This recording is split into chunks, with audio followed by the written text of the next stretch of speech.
You know, it's almost like your birthday with a package from China, so let's go.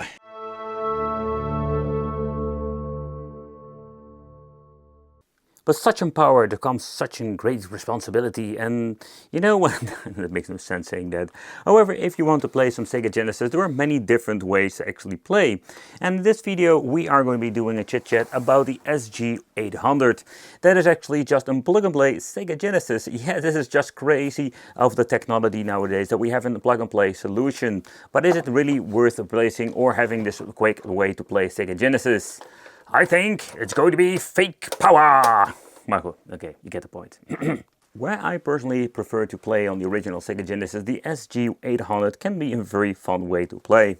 So first of all, it comes with wireless controllers, 2.4 GHz. It has like an HDMI dongle, and they're claiming having, like say, battery. But yeah, this is just kind of weird because this is actually just a normal battery you need to slap into your controller. This is not rechargeable. Maybe there's a different version out there, but mine is not the case. So in here we're having the wireless transmitting distance 8 to 10 meters. So we do need AAA batteries for the controllers. I love the service time. 38 hours of gaming, playing, 30 days standby time. You know, okay, wait, what the heck is going on with this? So, but when it comes to this particular product, I must say there are a couple of different versions out there, and this SG800 is a quite interesting one. Let's talk about the controls, because this is not bad at all. I have seen my share of chemical PlayStation and other, let's say, weird, let's say, controllers. This thing, I must say, when you're looking at it, it's absolutely in very nice quality. Not to the point like Retrobit or other familiar brands. Those are like way, let's say, another level. But this is decent enough to enjoy, and particularly when you're looking at the price point you're paying for these, let's say, plug and play, so let's say, devices. Select the start, feel nice. We do have like a very good overall, let's say, feedback of the A-B-C buttons and the X, Y, and Z, and the D-pad is the floating configuration that we have seen before, and it feels quite loose, but not to the point of saying, hey, this is going to be a problem. So yep, we do need only one freaking battery for each controller, and then of course we're having the option to configure it for player 1 or player 2. So yeah, that's absolutely cool, and there's not a lot of features, but more than enough for a plug and play device like this. But okay, so this is actually the dongle. There's one thing you need to know is like when it comes to these SD cards, if you're going to be removing them, so there is most of the time the firmware on here. So if you're going to be getting, let's say this thing gets corrupted and they're like non-brands and non-generic, let's say, it's a little bit of a problem with these devices nowadays. It's possible this thing just stopped working out of the box, and yeah, the same goes for reconnecting controllers. So what you see is what you're getting is something is getting broken, you can just throw it away. And I think that is a little bit of a downside.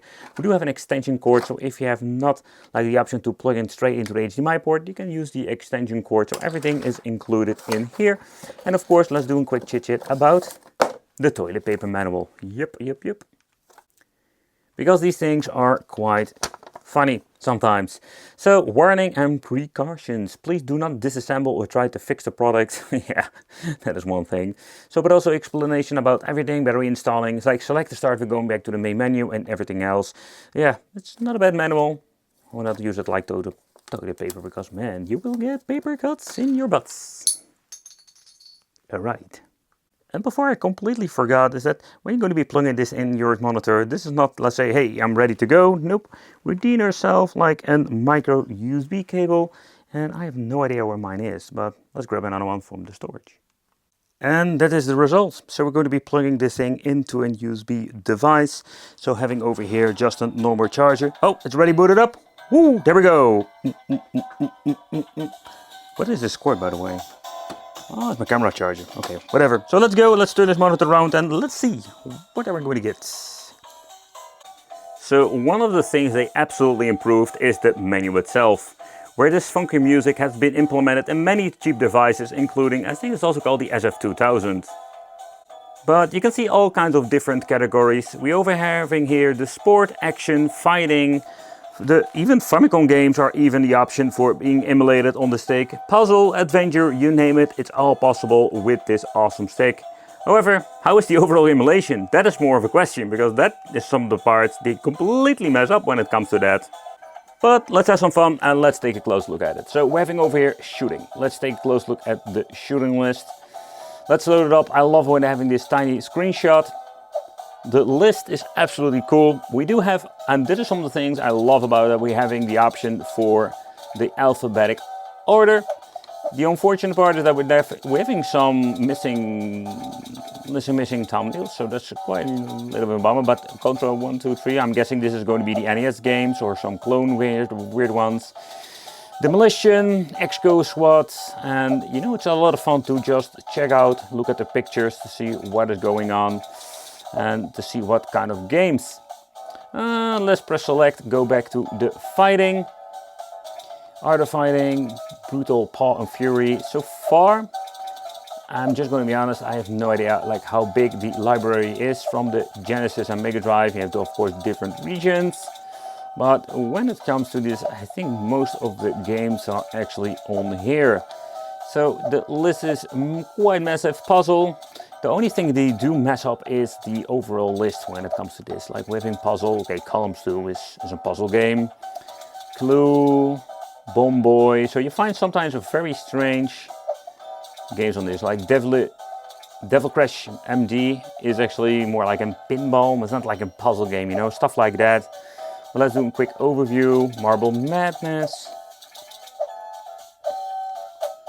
Let's go a little bit further to see what's going on over here. But you can see we're having 145 different titles in here. 318. And that's absolutely crazy. You can, by the way, slow down the video if you want to look into the list itself. So we do have, oh yeah, here's Golden Age 1, 2, 3, all kinds of familiar games. So that is absolutely cool.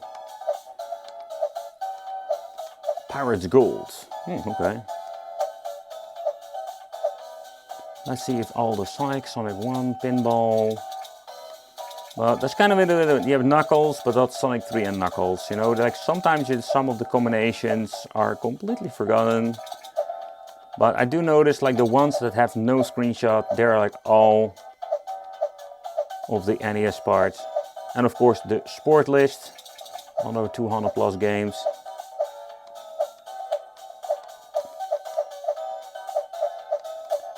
Yeah, this is absolutely crazy. I don't see any duplicates. Tiny Toon Adventures, wait. Oh wait, no, that's actually another game. Yeah, okay. But let's take a close look at the Famicom part. What's going on over here? I'm guessing that you can add those games. Loading times are quite long when it comes to that. Yeah, there are no screenshots. And I don't know if you can even implement screenshot yourself.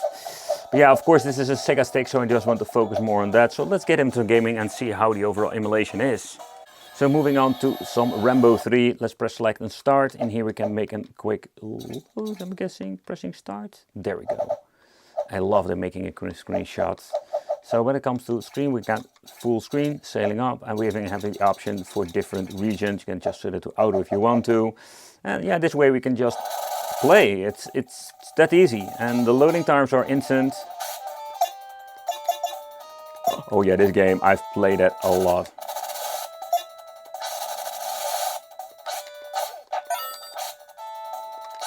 But just keep stepping in when he's stepping out. Come on.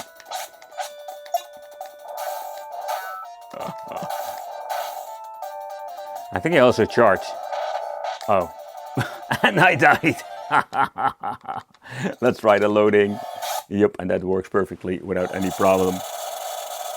So let's get ready with some Smash TV. So let's do something wicked. Let's connect ourselves the second controller. Let's put in the battery. Let's configure this to controller number 2. Yep, that's something set right. Number 1, number 2. Let's see if we can choose, let's see, 1 player, 2 controllers. I love that option. It's so much fun.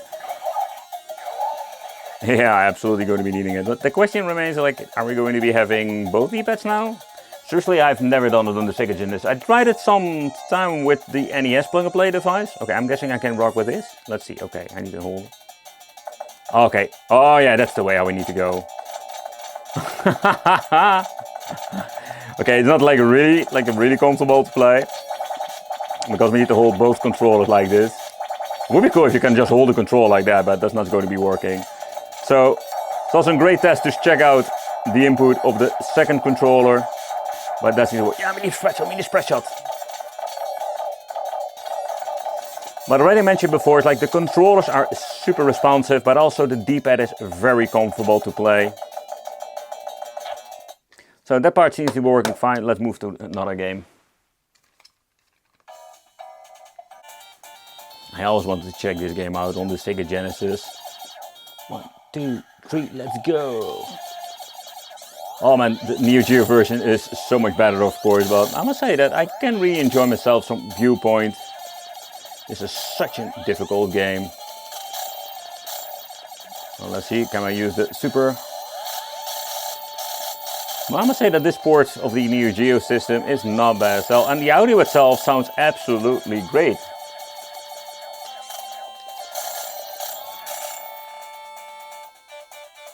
WWF, the WrestleMania, man, this is such a cool game. But let's look into this game, because I've been playing this a lot on the Sega 32X, so I'm really used to the Sega 32X version. So let's see how this actually looks.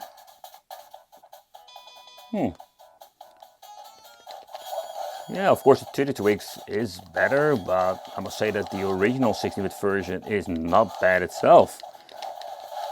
I must find this a really funky game to play.